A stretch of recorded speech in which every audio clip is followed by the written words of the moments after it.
The book I wrote, it's called From Roman FERIA to Global Art Fair, From Olympia Festival to Neoliberal Biennial. And it has a subtitle that's called On the Biennalization of Art Fairs and the Fairization of Biennials. The book basically is, on one hand, the story of art fairs.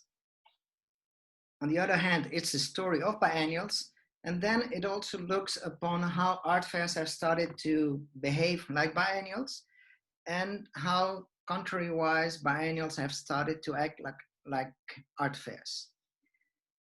With biennials, it's very fascinating because we have basically, we could make a category of the first manifestation of, with art fairs, the first manifestation of art fairs is the religious fair.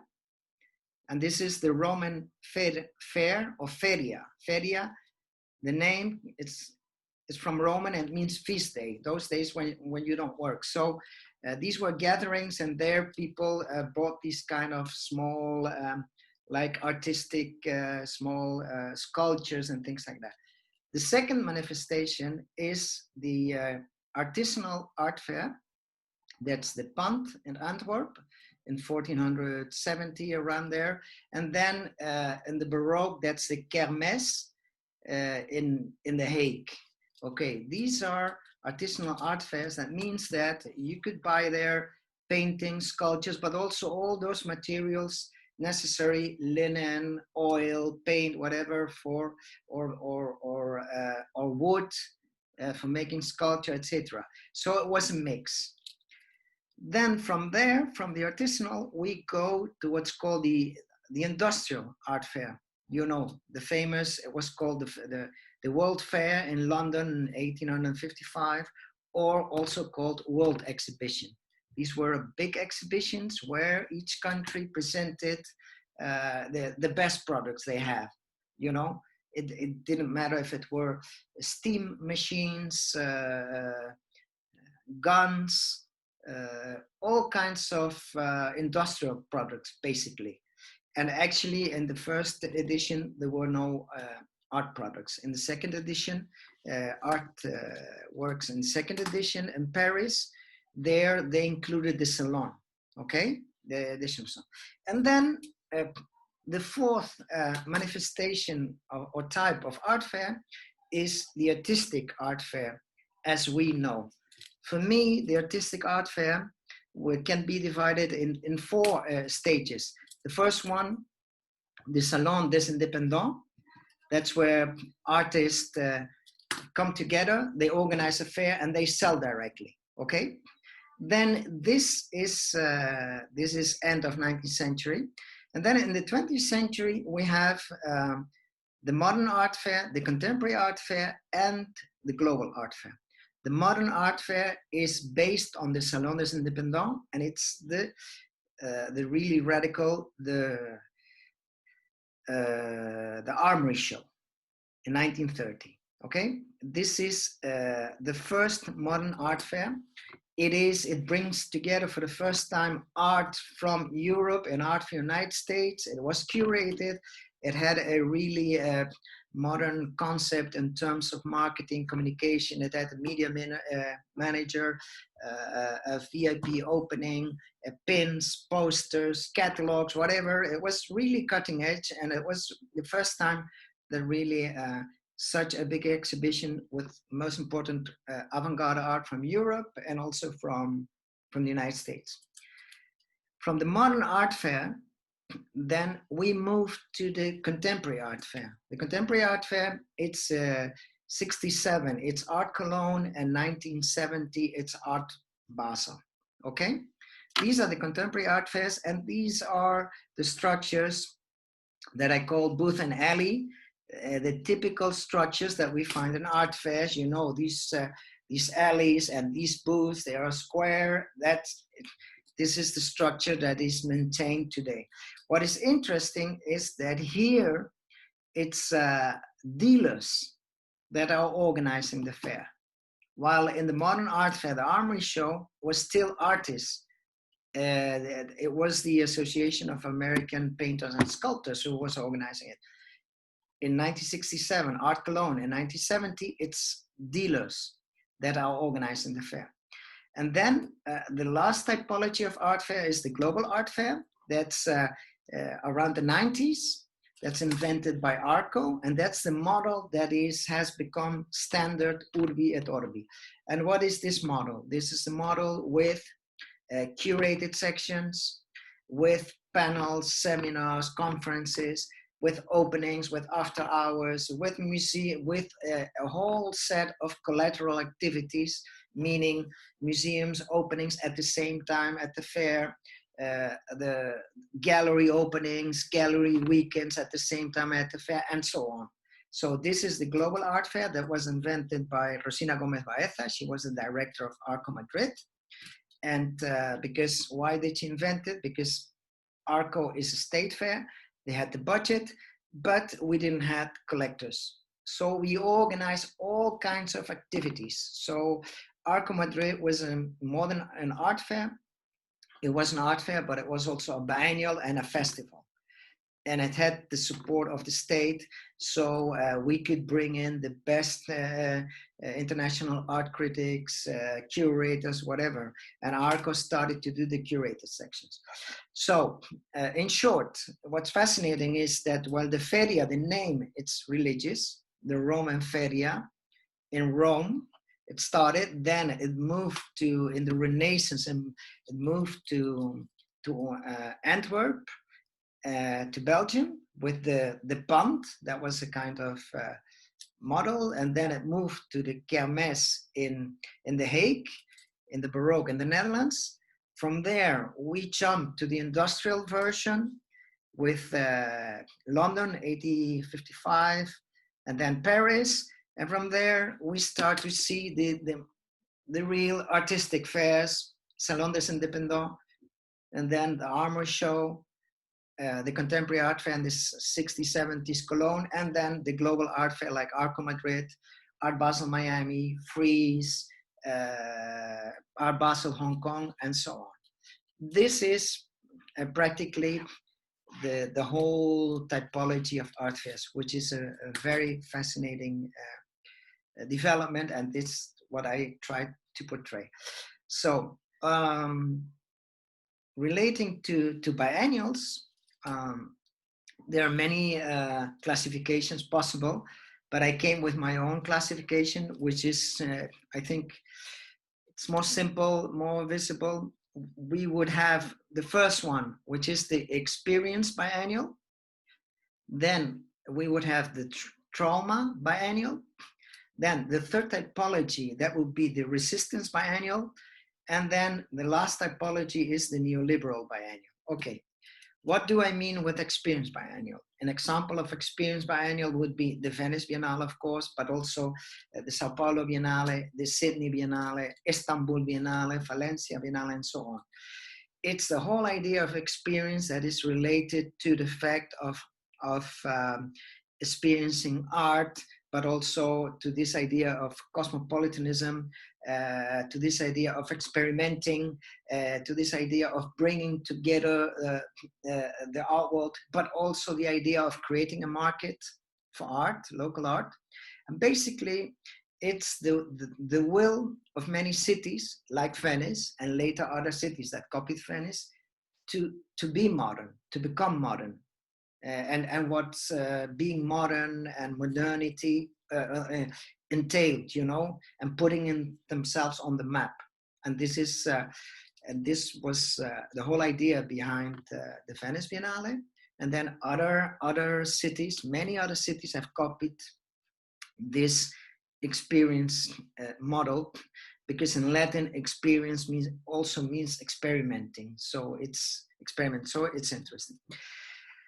The second model, what I would frame is the trauma biennial. It's very simple. It's those biennials that have come to being because of an existing trauma, historical trauma. For example, Documenta, the Second World War, and it was, Documenta was set up in a way to try to heal this wound and also to reconnect Germany, again, with modern art, and remember all this entartete Kunst and so on. Okay, another typical example of this is the Guangzhou Biennale.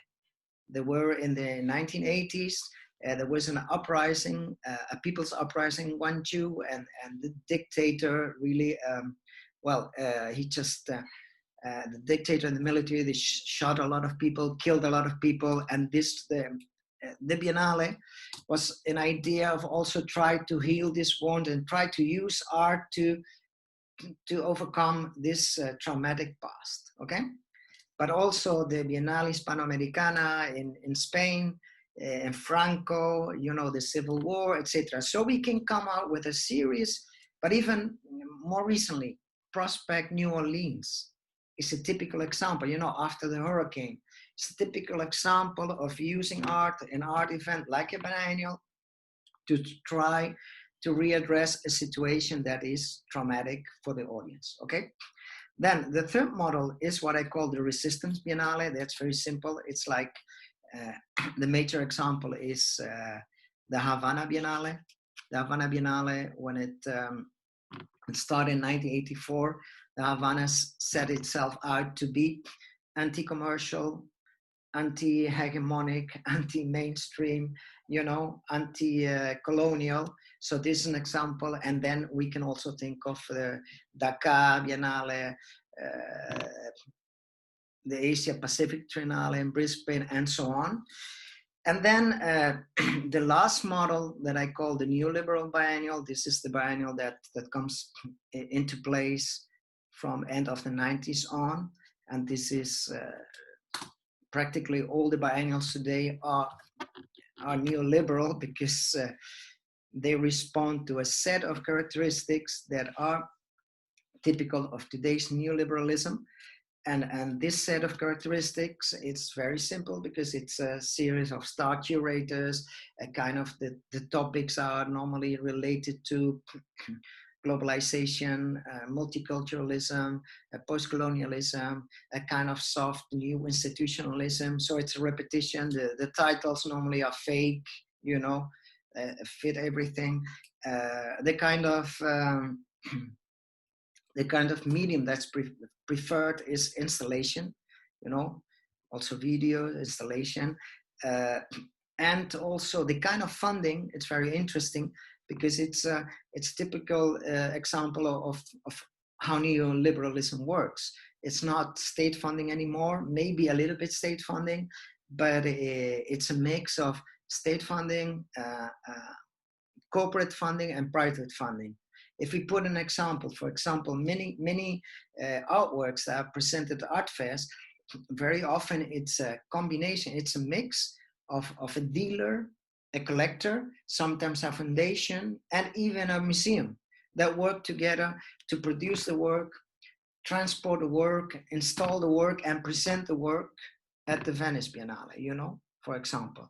So we have this kind of, basically we have had this kind of before this, from Venice till the 90s, the Experience Biennale, the Trauma and the Resistance Biennale, and now practically everywhere it's just the neoliberal Biennale, in which all these spheres of private and public are no longer clear, you know, and are a little bit confusing, and it's also much more contradictory and reflects today's complexity.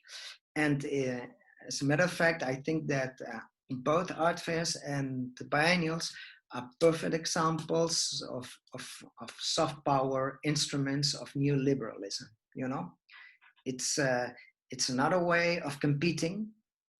It's like diplomacy, cultural diplomacy, but it's competing to put yourself on the map, to try to attract high-end audiences or more sophisticated audiences, and so on.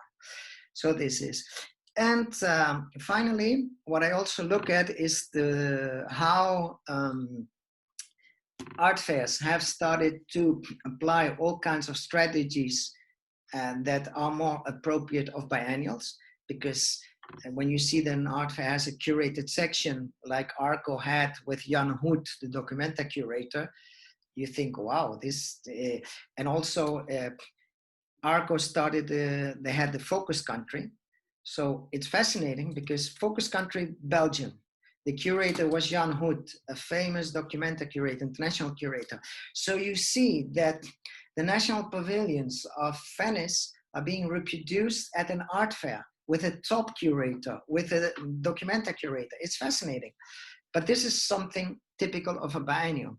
If you see that in Arco during 5 days, we had 100 top speakers, you know, the most important people in the world. We had Glenn Laurie from MoMA, Alana Heiss from PS1, art critic Barry Swaski, the documenta Huhan Ru, you know, Okwin Wesser, Nicolas Bourriot, all these top people. They came to Madrid in 5 days. Not even Documenta could perform that, you know. But this is more all these kind of panels, and panels on not only on collecting but also on curating, on biennials, on art criticism. This is something more proper of a biennial, you know. So you see how it's fascinating how art fairs have tried in a way to gain credibility. And very often they have done so by attracting top-end curators, by doing curated sections, by conceiving a special project for the sections, by doing topics on curating, on museums, or whatever, you know? So it's fascinating. On the other hand, it's also fascinating how biennials have act de facto as art fairs. And one of the most fascinating quotes I can give is as an example of that, is the former director of Art Basel until the year 2000 was Lorenzo Rudolph. And he said that by end of the 90s, Art Basel was the #1 fair. They hadn't had any competition by other art fairs. But he started to see that they were starting to get competition from the biennials. He said, you were going to the Venice Biennial and you saw the dealer standing in front of the work and selling it. So he said, okay. So he said, and this is why we conceived Art Unlimited, the section Art Unlimited, so we can compete with the biennials and we could bring here bigger projects. You know that Art Unlimited is, it's these big sculptures, installations, whatever. So they could compete with the biennials to attract also museums and curators and things like that. So it's fascinating, okay. So this is basically what the book is about. What is also interesting is that throughout my book, I also try in every period to analyze the social position of the artist and his relation to art, to sales, to art fairs, and to the art market. So, what was the position of the artist? Which kind of artist was selling to whom? As a matter of fact, it's fascinating because the low-end artists were the ones who were attending art fairs, not the high-end artists. I mean, not Rubens, Rembrandt, David Tenier, and so on. They were not attending art fairs, and so on. So these are all really fascinating topics, no? Thank you. That's great.